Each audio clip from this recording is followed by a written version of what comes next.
the corner of two quiet streets where the pavement is worn smooth by 100 years of gentle footsteps, there is a little bakery. Its windows are small and round, like the eyes of a friendly animal, and they glow with a warm, honey-colored light. Inside, the air is thick and soft, with a smell of bread, of butter, of sugar, of everything good and slow. The baker is an old man with flour in his eyebrows and patience in his hands, and he has made bread since he was a boy. His name is Thomas, and the bakery has been in his family for 3 generations, and he has known it his whole life. He was born in the room above the shop, in the spring when the lilacs were in bloom, and the whole street smelled of bread and flowers. His father carried him down to the bakery when he was 3 days old, and laid him on a warm sack of flour, and said, "He will be a baker." And he was a baker, as his father had been, and his grandfather before him, and the bakery was his inheritance and his home. He remembers the first loaf he ever made when he was 7, a small lopsided thing that his father had let him bake in a corner of the oven. He remembers the look on his father's face when he pulled it out, golden and imperfect, and the way his father had eaten it, slowly, without a word. He remembers his father's hands, flour-dusted and strong, folding dough the way other men folded letters. He remembers the night his father died, in the winter when the ovens were cold for the first time in 50 years. He had stood in the silent bakery, and he had lit the ovens himself, and he had made the morning bread, because that was what a baker did. He had been making the morning bread ever since, and the bakery had never missed a sunrise in all those years. He kneads the dough slowly, folding it over and over, and the dough is warm and alive under his palms. He learned to knead from his father, who learned from his father, and the rhythm of the kneading is as old as bread itself. Push, fold, turn, push, fold, turn. The dough responds, softens, breathes, and the baker's hands know the way. The oven is an old brick thing at the back of the shop, and it breathes heat like a sleeping dragon, gentle and steady. It was built by his grandfather, brick by brick, and it has baked the bread of 4 generations, and it has never once failed. He feeds it with beechwood, which burns hot and clean, and the fire glows and the oven fills with its patient warmth. The loaves go in and the shop goes quiet, and the only sounds are the ticking of the clock and the hum of the oven. The clock is an old one with a face of yellowed enamel, and it has kept the time of the bakery for as long as anyone can remember. It ticks, and the oven hums, and the bread rises in the dark warmth, and the baker wipes his hands on his apron. He pours himself a cup of tea, and he sits by the window, and he watches the evening gather in the street outside.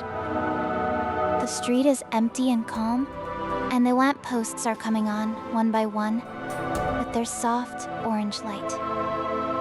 A cat walks across the street, slowly, with the unhurried confidence of a creature that owns the night. He knows the cat. It is called Marmalade, and it lives 2 doors down, and it visits the bakery every evening for a saucer of milk. He keeps the milk in the cool corner by the door, and he pours it now, and the cat settles by the stove and drinks. The cat purrs, and the oven hums, and the clock ticks, and the room is full of the small, contented sounds of a working day ending. He thinks about the people who have come through his door today, And he remembers each one because a baker remembers his customers. He thinks about the seasons of the bakery and how the bread changes with the year, the way the fields change with the seasons. In spring, the bread is light and pale, and he adds the first wild herbs, and the loaves smell of the hedgerows. In summer, the bread is golden and full, and he bakes the soft rolls for the picnics, and the street smells of warm wheat and cut grass. In autumn, the bread is dark and rich, and he adds apples and walnuts, and the children come for the harvest buns. In winter, the bread is heavy and slow, and it keeps the cold out, and the bakery is the warmest room in the street.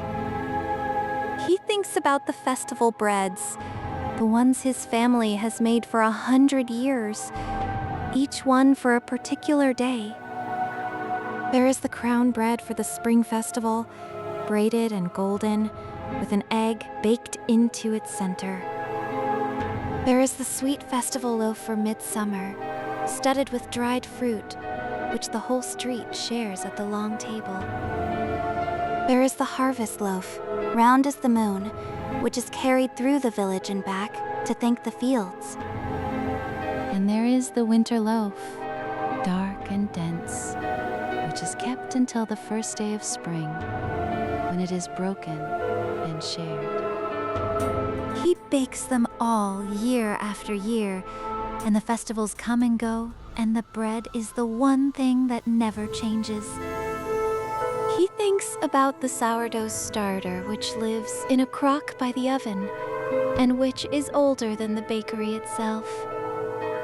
His grandfather brought it from the old country, in a jar wrapped in cloth, and it has been fed and kept alive ever since. It is called the Old One, and it is the heart of the bakery. And no bread is made until the old one has been fed.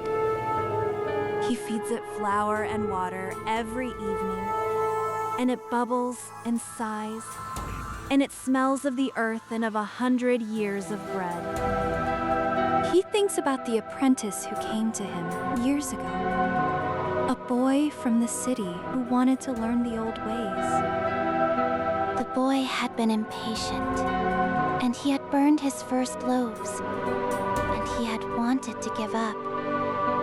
But Thomas had taught him to be patient, to let the dough take its time, to listen to the oven the way you listen to a friend.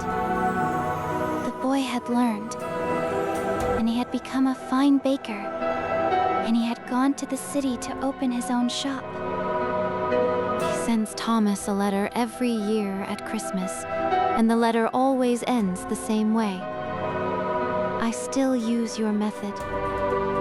Thomas keeps the letters in a tin box, and he reads them on quiet evenings, and they are warmer than any fire.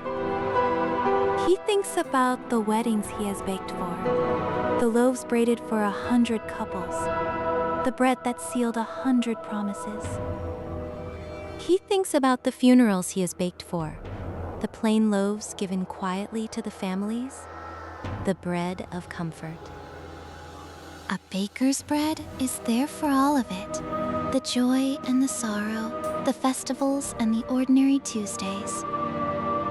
He thinks about the young woman from the bookshop who buys a sweet bun on Fridays and who reads while she waits, her head bowed like a flower. And he thinks about the day, long ago when he had stood in this shop as a young man, and a girl had come in for a loaf of bread. She had been new to the street, and she had smiled. And he had given her a bun as well as the loaf, because it was Friday. She had come back the next Friday, and the Friday after, and the Fridays had turned into a lifetime. That girl had become his wife, and the room above the shop had become their home, and the bakery had become their story.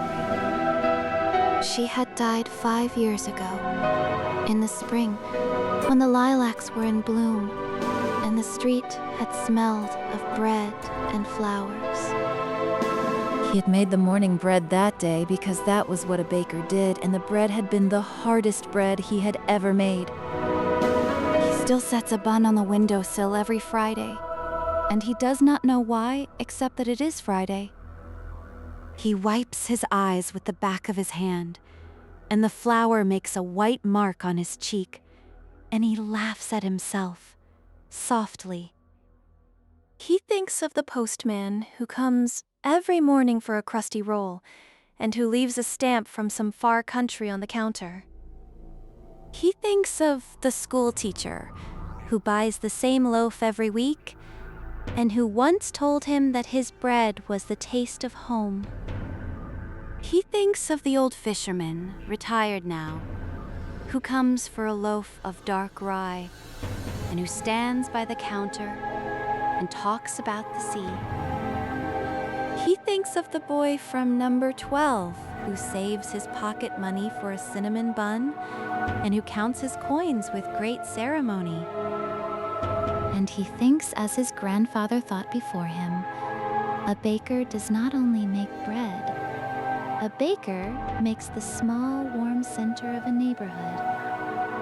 The bread is ready, and he opens the oven, and the heat rushes out, and the smell fills the shop like a blessing.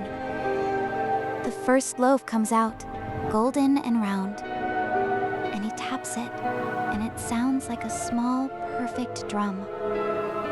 He sets it on the wooden counter to cool, and the steam rises from its crust in a slow, fragrant cloud. Loaf by loaf, he brings them out, and they line the counter, golden and patient, and the shop is full of the smell of accomplishment. He brushes the tops with butter, and the butter melts and shines, and the loaves glow like small suns. A moth circles the lamp above the counter, and its shadow goes around and around, a tiny, sleepy dancer. The baker watches it, and he thinks that even a moth knows the value of a warm room and a steady light. He sweeps the floor, and the broom makes a soft shushing sound, like a mother hushing a room full of children.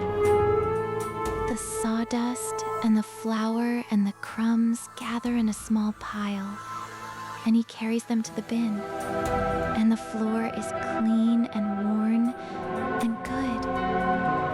He counts the loaves, and they are all there, round and golden, sleeping in a row like puppies. He turns down the lamp, and the shop grows dim and warm, and the bread glows softly in the half-dark. The cat is asleep by the stove, its paws tucked under its chin, and its purr is a low, steady rumble. He banks the oven, and the fire settles, and the heat wraps around the room like a heavy, gentle hand. He thinks about the mornings, the endless mornings, and the ritual that begins them, the same ritual his father kept. He wakes before the light, and the street is dark, and the bakery is cold, and he lights the first lamp. He feeds the old one, and it bubbles its good morning, and then he lights the ovens, and the wood catches, and the warmth spreads. The first warmth of the day belongs to the bakery, and the first light of the day belongs to the bread. By the time the street wakes, the bakery is golden and fragrant, and the first loaves are cooling on the counter. The postman comes, and the school teacher, and the baker's day begins, and the small, warm center of the neighborhood holds. He takes one small loaf, the one he has saved for himself, and he cuts a slice, and the steam rises, and he eats it slowly. It is warm and good, and he thinks that bread is the most honest food in the world, because it takes time and patience and nothing else. He washes his cup and hangs his apron on its hook, and the apron has the shape of 1,000 mornings. He climbs the narrow stairs to his room above, and the stairs creak in their old familiar voice. His room is small and tidy, with a bed by the window, and the window looks down on a quiet street. He winds the clock on the landing, and the spring tightens, and the clock settles into its slow, steady breathing. He lies down, and the pillow smells of bread, and the oven below keeps its slow, warm breath. He closes his eyes, and he can feel the whole bakery settling around him. The counter, the oven, the bins of flour, the sacks of grain. He thinks about tomorrow, and the morning bread, and the postman, and the school teacher, and the boy from number 12. In his dream, he is young again, and the bakery is full of morning light, and his father is at the oven, and his mother is humming. The whole street smells of fresh bread, and the children come running, their hands open like flowers, and the sun is warm on his face. He wakes for a moment, and the oven is still warm, and the moon is up, and the bread is cool and perfect on the counter below. He turns on his side, and the pillow settles, and he sleeps again, and the dream returns, and the bakery is full of light. And the bakery sleeps, and the street sleeps, and the whole quiet town sleeps, wrapped in the smell of bread and the softness of the night. And in the morning, before the first light, the baker will wake and light the ovens, and the bakery will come alive again. For the bread must be made, and the morning must be met, and the small, warm center of the neighborhood must hold. And Thomas, the baker, will be there, as his father was, and his grandfather before him, folding the dough and keeping the warmth.